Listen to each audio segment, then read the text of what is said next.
नमस्कार भावांनो, बेलगडा क्षेत्रातील देव वृत्समोदोदश मिंदकेसरी बकासूरबद्दल अपडेट घेऊन आलेलो की बकासूर आता कोणत्या मैदानामध्ये आपल्याला पळताना दिसणार आहे. गेल्या 2 दिवसापासून एक मेसेज व्हायरल होत आहे सोशल मीडियावर, व्हॉट्सअपवर, इंस्टाग्रामवर. असा मेसेज आहे की 5 ते 10 किलोमीटरपर्यंतच मैदानात बकासूर पळेल, याच्या पुढे लांब मैदान असेल त्या मैदानामध्ये पळणार नाही. हे खरं आहे का? म्हणजे महिनाभर असं पळणार नाही असं सांगतात. खरं आहे का? तर भावांनो नाही, ही अफवा पसरलेली आहे. थोडंसं 2-3 दिवस आराम दिलेला आहे. हे जे मॅटर झाले त्यामुळं बकासूर लवकरच येतोय आपल्याला मैदान गाजवताना. खरं तर आजच्या मैदानात देखील नियोजन होतं.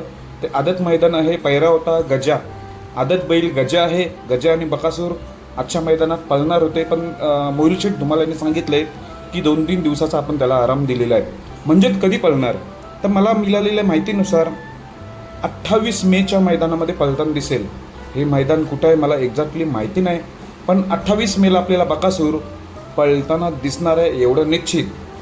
जी काही अफवा आहे 5 ते 10 किलोमीटर, म्हणजे सुसगावपासून 5 ते 10 किलोमीटर आसपास मैदानं नसतात.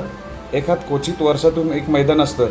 असं काही नाही की 5 ते 10 किलोमीटरच्या आतल्यात मैदानात पळेल, पण मैदानं 5 ते 10 किलोमीटरच्या आसपास मैदान आहेत नाही. त्यामुळे हा विषयच नाही येत. फक्त अफवा उडवलेली आहे की महिनाभर पळणार नाही, फक्त जवळच्याच मैदानात पळेल. त्यामुळे ह्या मेसेजला दुर्लक्ष करा. मैदानात आपला बकासूर 100% पळणार आहे. ते मैदान म्हणजे 28 मेच्या मैदानात.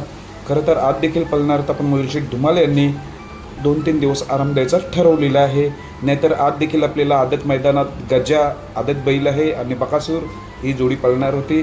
पण आता 28 मेची आपण वाट पाहूया. या मैदानात येतोय बकासूर मैदान गाजवायला. बेस्ट ऑफ लक बकासूरला. धन्यवाद.